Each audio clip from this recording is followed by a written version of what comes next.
La vie à la cour m'emplit l'âme de langueur. Je ne m'accoutumais point aux folies de ce pays-là. Pour parvenir aux appartements de la favorite, il fallait fendre la foule des coupes-bourses, traverser des paliers couverts d'ordures, puis monter quelques sombres escaliers du soulagement qui prenaient les chiens et les gentilshommes. Les journées passaient en vains propos, en jeux, en intrigues. Et la belle Athénaïs commençait à s'irriter de l'amitié que son amant prenait pour moi. Il est vrai que le roi se plaisait à m'entretenir. Vos conversations avec le roi sont d'une longueur à faire rêver, me dit-elle un jour. Que lui enseignez-vous, madame? Le latin ou la géométrie? Là-dessus, elle se mit en tête de me marier. Elle jeta son dévolu sur un duc, monsieur de Villars-Branca, qui était laid, malhonnête et fort gueux. Quand je lui objectai tout cela, la marquise se récria « Mais enfin, vous serez duchesse, vous aurez le tabouret !» La belle affaire, je me trouve aussi bien debout. Allez, faites de l'esprit, pauvre sotte, je vous dote moi-même. N'est-ce pas une fortune inespérée pour une veuve Scarron? Je me défie, madame, des fortunes inespérées. Et puis, j'ai passé par le mariage, je sais à quoi m'en tenir. Je suis résolue à ne me remarier jamais.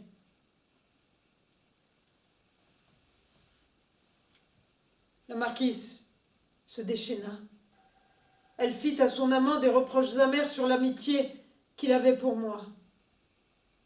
J'annonçai mon intention de quitter la cour. « Je verrai, » dit seulement le roi. « Madame, vous ne pouvez me quitter ?» me représentait mon petit duc du Maine. « Je veux vous épouser quand je serai grand. » Je le prenais dans mes bras et nous pleurions ensemble, bien tendrement.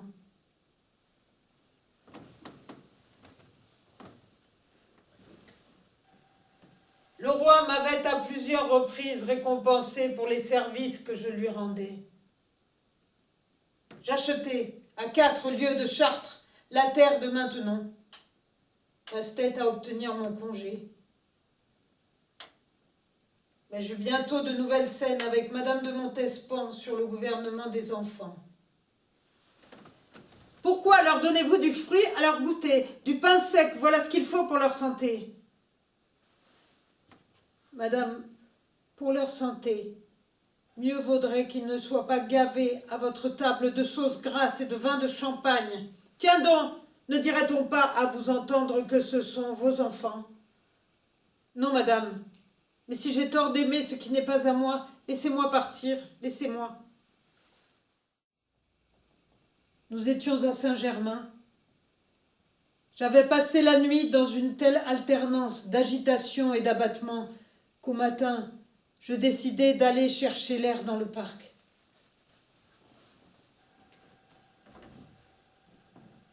Pour parvenir à la rivière, il fallait descendre les gradins jusqu'à l'embarcadère. En passant près des grottes, l'envie me prit d'y entrer.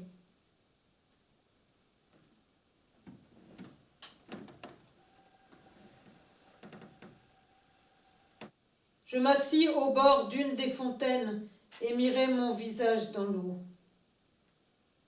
Je souris à mon reflet et au dernier éclat d'une jeunesse qui s'enfuyait.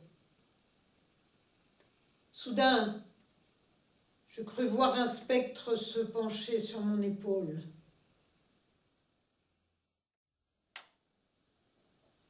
Le roi se tenait devant moi.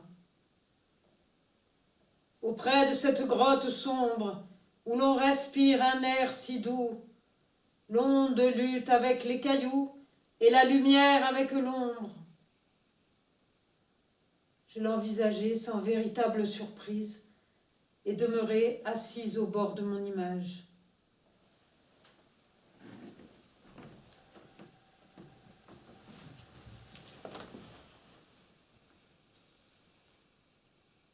Je tremble en voyant ton visage flotter avec mes désirs, tant j'ai peur que mes soupirs ne lui faire face.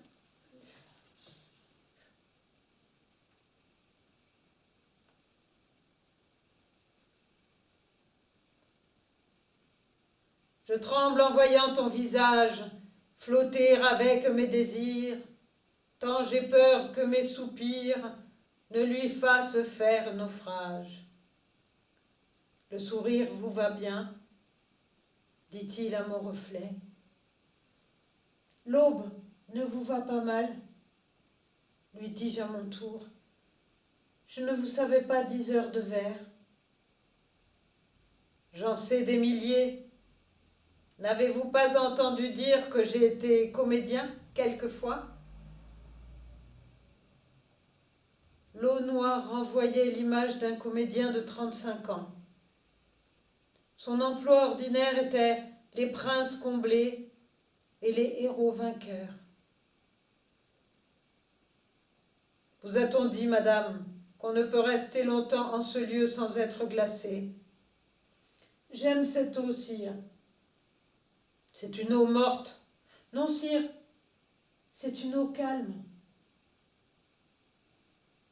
J'aurais dû me lever et partir, mais je ne pus détacher mon regard de nos reflets. Je frissonnai. Il enleva sa cape, m'en enveloppa et laissa ses mains posées sur mes épaules. Je sus, en cet instant, que j'étais perdue. Je tournai une dernière fois mon regard vers la fontaine et fermai les yeux. Je ne les rouvris que bien plus tard, trop tard. Je m'aperçus que j'avais perdu le manteau, mais je n'avais pas senti la blessure du froid.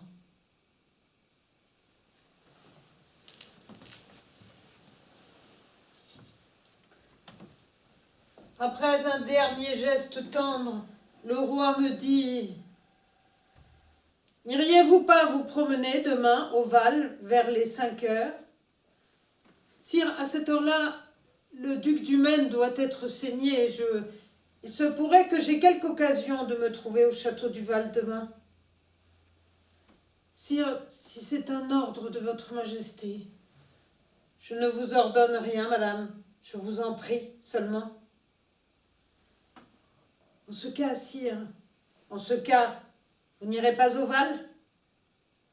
Si votre majesté le permet, je resterai auprès du duc. Il redoute fort les saignées. Vous ne me faites pas mieux votre cour, madame, par vos embarras que par vos impertinences. Il est vrai, sire, que je n'ai pas la docilité de certaines chambrières, mais je ne crois pas que je vous confondais. Il prit ma main, la baisa et s'éloigna d'un pas rapide, me laissant tout hébété de ce qui m'arrivait.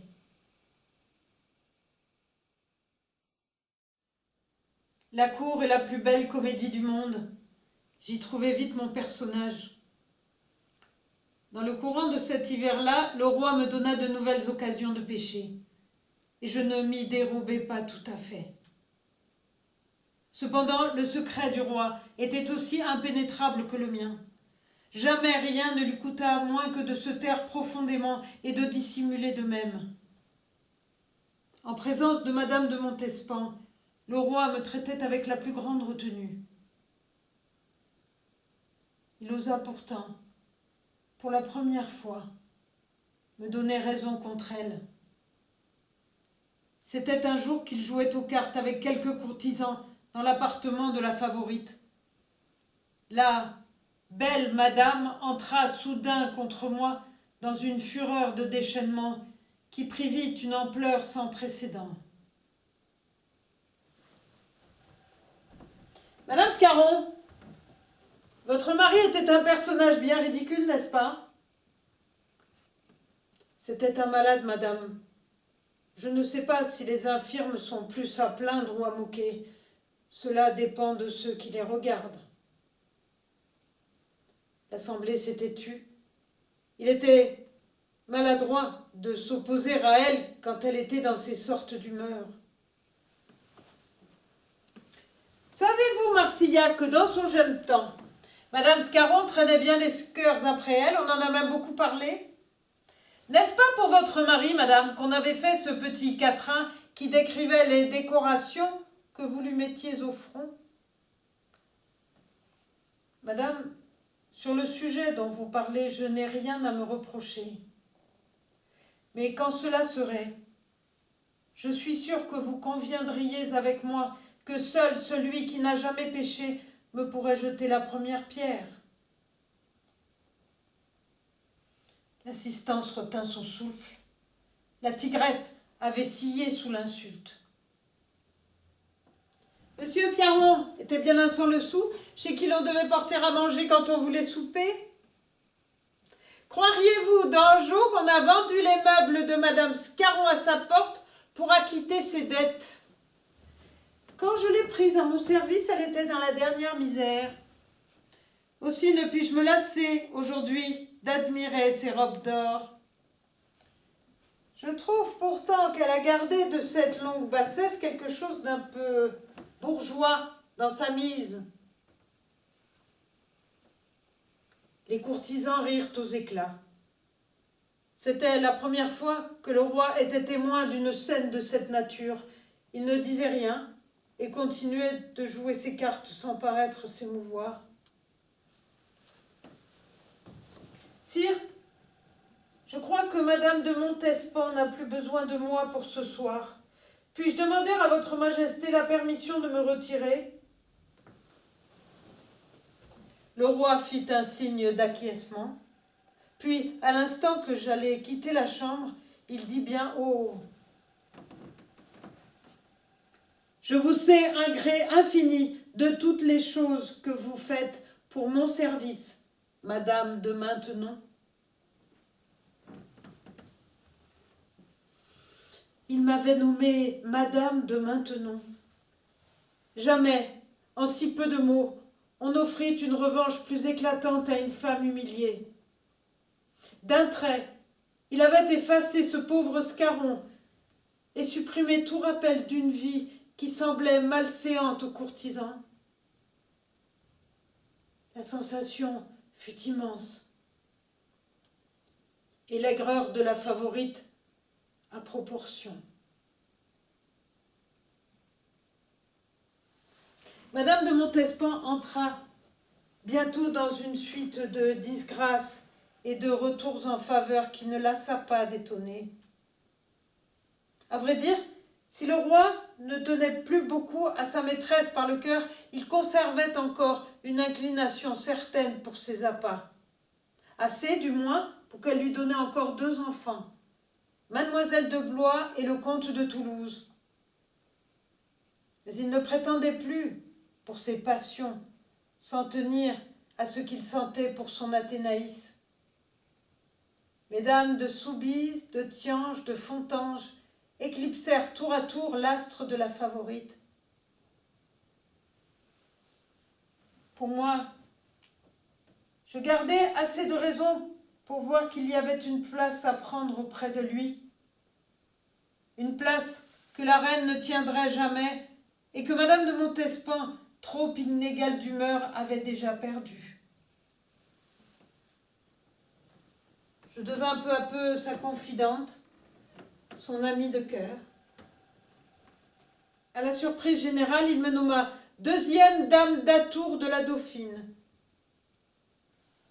Je ne sais à qui la langue fourcha le premier, mais bientôt, dans les antichambres, on ne m'appela plus que Madame de Maintenon. J'étais aimée du plus grand roi de la chrétienté. Je l'aimais d'un amour timide, rempli de crainte et de reconnaissance, mais je l'aimais sans retenue.